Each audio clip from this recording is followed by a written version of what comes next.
Class 12 के physics. आज का टॉपिक है गॉस का नियम। गॉस का नियम, गॉस लॉ से गॉस प्रमेय या गॉस थ्योरम भी कहा जाता है। यह नियम बिहार बोर्ड एवं सीबीएसई बोर्ड दोनों बोर्डों के लिए बहुत ही इंपॉर्टेंट टॉपिक होता है। प्राय फाइनल एग्जाम में इससे क्वेश्चन पूछे ही जाते हैं, इसलिए यह गॉस का नियम बड़ा ही इंपॉर्टेंट टॉपिक होता है। बच्चों, गॉस नियम को पढ़ने के पहले हमें इसके पीछे इलेक्ट्रिक फील्ड,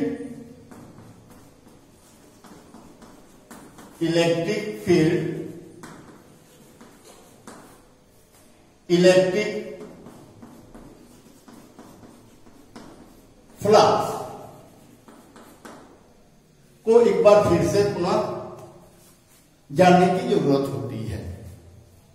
इलेक्ट्रिक फील्ड क्या है, बहुत ही शॉर्टकट में थोड़ा सा समझ लें। इलेक्ट्रिक फील्ड और इलेक्ट्रिक फ्लक्स। इलेक्ट्रिक फील्ड एक आवेश को अगर यहां रखा जाता है तो इस आवेश का एक अपना क्षेत्र होता है।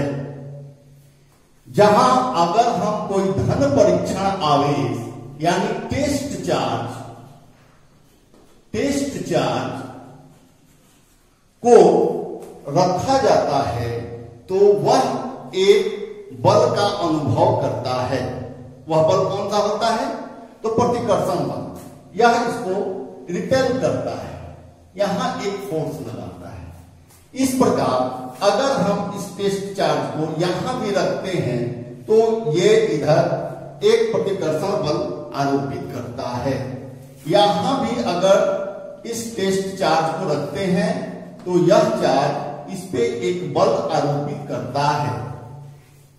यहां भी अगर हम टेस्ट चार्ज को रखते हैं तो यह एक फोर्स यहां लगाता है, यानी कि प्लस टेस्ट चार्ज धन परीक्षण आवेश इस आवेश के कारण एक बल का अनुभव करता है।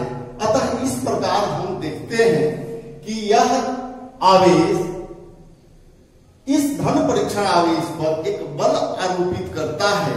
इस प्रकार हम कह सकते हैं कि इस आवेश का ये चारों तरफ एक अपना क्षेत्र है, जिसे विद्युत क्षेत्र के नाम से जाना जाता है। अर्थात इस आवेश पर बल आरोपित करना, यानी कि इस आवेश का यहां तक क्षेत्र है, इसे विद्युत क्षेत्र हम कहेंगे। इस प्रकार हम फिर पहुंचेंगे इलेक्ट्रिक फ्लक्स पर। इलेक्ट्रिक फ्लक्स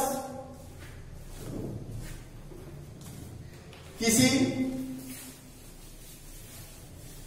विद्युत क्षेत्र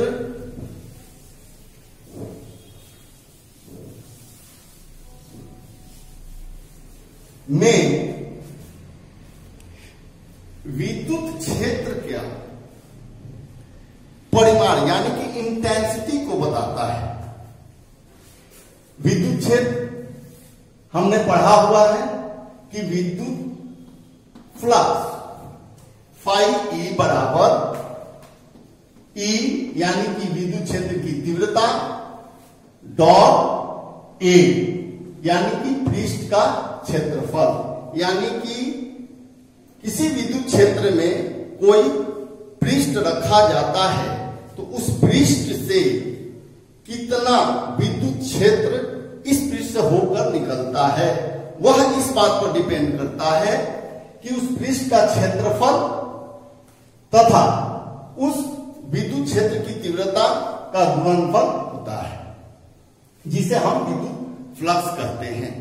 इस विद्युत फ्लक्स को यह मैथमेटिकल एक सूत्र बनता है, फॉर्मूला होता है, जिसे अगर हम E तथा यानी कि विद्युत क्षेत्र की तीव्रता, विद्युत क्षेत्र तथा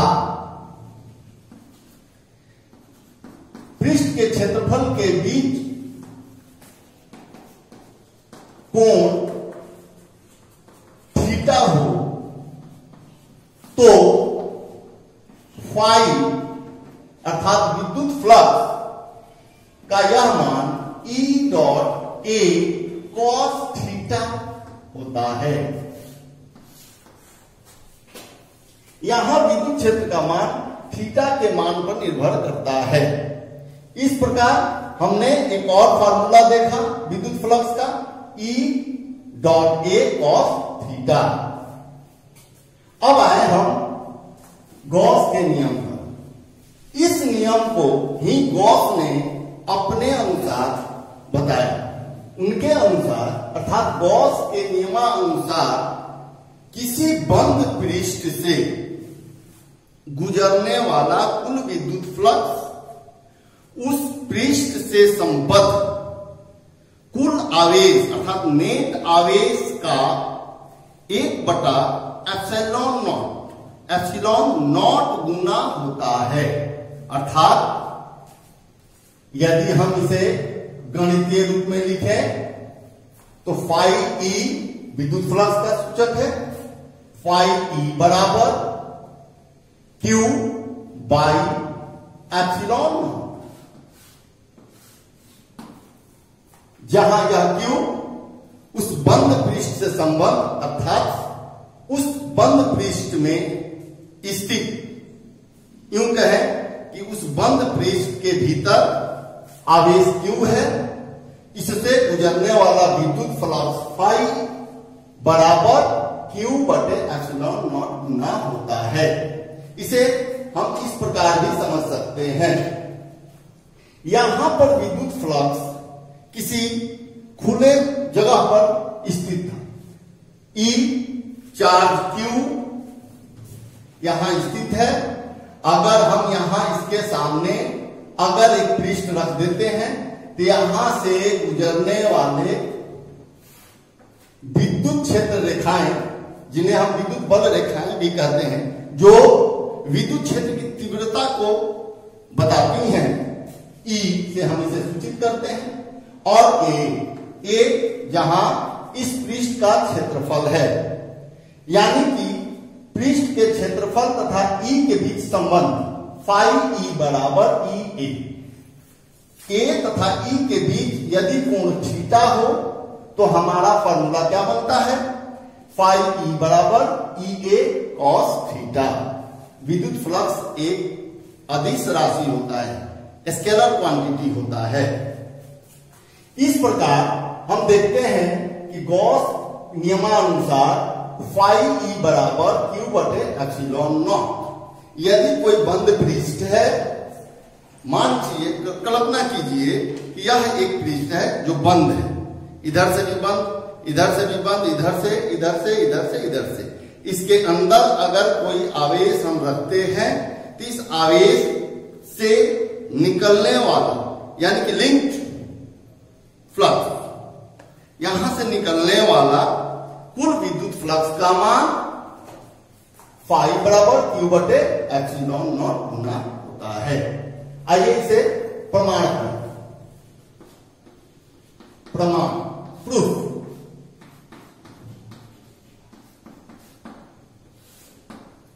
एक बात ध्यान दीजिएगा कि गॉस नियम केवल बंद पृष्ठ के लिए सत्य होता है। बंद पृष्ठ कैसा होना चाहिए, 3D होना चाहिए, 3D होना चाहिए, जैसे गोला, घनाकार, बेलन इत्यादि। कोई भी बंद पृष्ठ होनी चाहिए और भी 3D ही होनी चाहिए, 2D और 1D नहीं होनी चाहिए। इस बात को ध्यान में रखिएगा। यहां प्रमाण करने के लिए बहुत ही शॉर्टकट में हम लोग प्रमाण कर सकते हैं और बड़ा आसान तरीका से प्रमाण कर सकते हैं। मान लिया कि एक बंद गोलीय पृष्ठ है, माना एक बंद गोलीय पृष्ठ है, यह पृष्ठ एक गोला है, वृत्त नहीं है। ध्यान रखिएगा, यह एक काल्पनिक गोला है, स्फीयर है, जिसकी त्रिज्या r है। इस पृष्ठ का पृष्ठीय क्षेत्रफल मान लिया a है। इस पृष्ठ के भीतर एक आवेशित कण अर्थात एक आवेश को रखा जाता है। आवेश कहीं भी, इसके भीतर कहीं भी रख सकते हैं। प्लस क्यू एक आवेश रखा गया। हम यह जानते हैं कि प्लस क्यू यानी कि धन आवेश के लिए विद्युत बल रेखाएं बाहर की ओर, रेडियली आउटवर्ड, बाहर की ओर तीव्रता होती है, और माइनस चार्ज के लिए रेडियली इनसाइड यानी कि अंदर की ओर होती हैं। अर्थात यदि हमने यहां माइनस क्यू रखा है तो यह अंदर की ओर ऐसे व्यक्त किया जाएगा, जबकि यहां धन आवेश रखे हुए हैं तो ये रेडियली त्रिज्य बाहर की ओर त्रिज्य दिशा में होती है।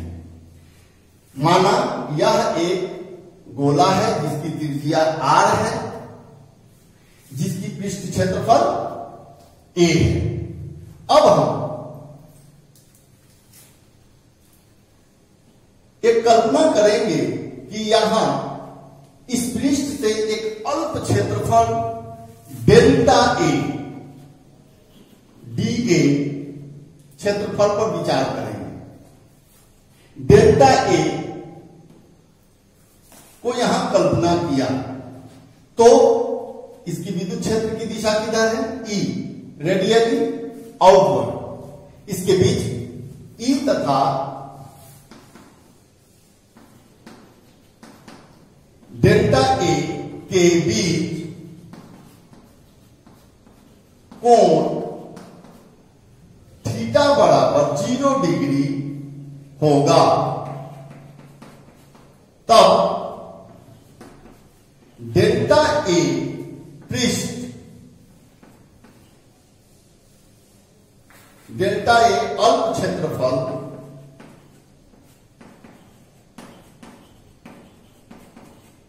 से गुजरने वाला विद्युत फ्लक्स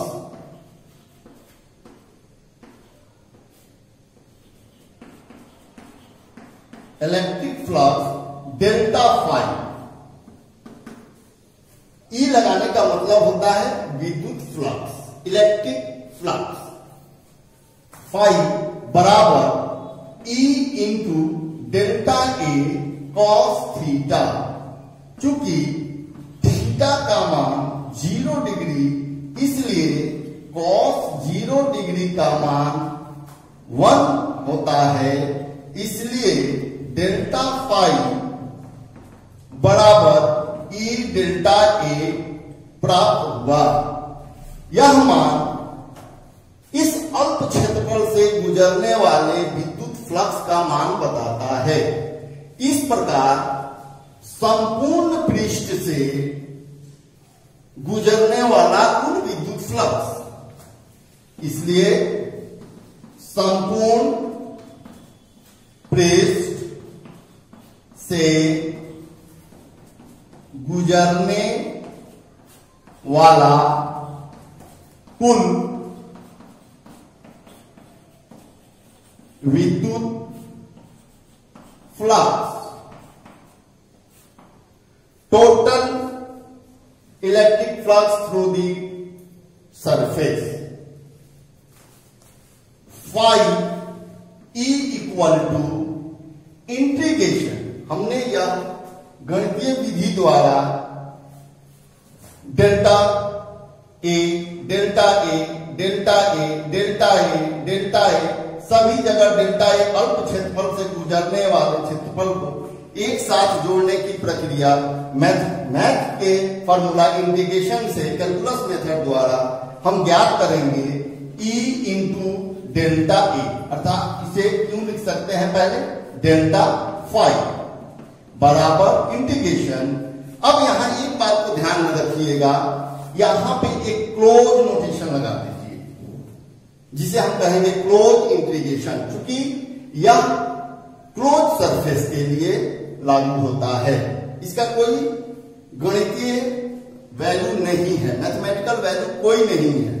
यह एक संकेत है कि हमने जो यह मान ज्ञात करा, जिसका इंटीग्रेशन हमने किया, वह एक क्लोज सरफेस के लिए हो रहा है। यहां लिख सकते हैं close surface for close surface, therefore close integral delta phi का मान हमने E इंटू डेल्टा ए, चूंकि E समरूप है, सभी जगह बराबर है, इसलिए E को हम बाहर कर सकते हैं।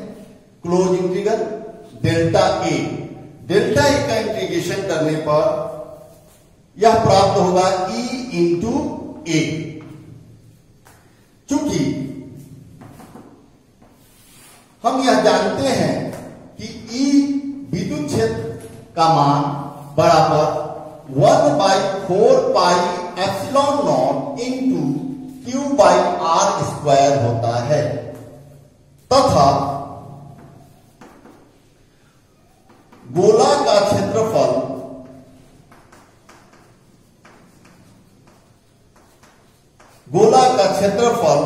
A बराबर 4 पाई R स्क्वायर होता है।